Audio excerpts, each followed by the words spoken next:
2026ની આ ઉત્તરાયણમાં પતંગ ચગાવું કે ધાબા ઉપર આવીને સુઈ જવું એ જ મને તો નથી ખબર પડતી યાર.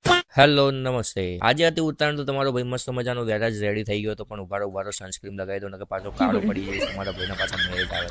સવારમાં નાસ્તામાં મસ્ત મજાનું દૂધ અને થેપલા ગઈ અને ગાંધીનગરનો બંકો આવી ગયો હતો ધાબા ઉપર આવીને જોયું તો યાર કે પતંગ નથી ચગતી. ખરેખર આ વખત તો ઉત્તરાયણ જેવું નથી લાગતું. ઉભારો 2 કલાક સુઈ જવા દો. 2 hours later. હવે ચગે છે 2-4 પતંગ. હવે આ મોકો છે પતંગ ચગાવવાનો, પણ ઉભારો રૂમાલ મોઢે બાંધી દેવા દો નકર કાળો પડી જાય. મસ્ત મજાની કિનાર બાંધી અને હબ પતંગ તમારો ભાઈ ચગાવશે. હવે આકાશ આખું ખાલી થઈ જશે, તમે જોજો. ખેંચ્યું કપ્યું એટલે એ આપણું કપી જ વીટ એટલે આ વિડીયો ના ઉતારા નહીં દેખાડવાનો લોકોને.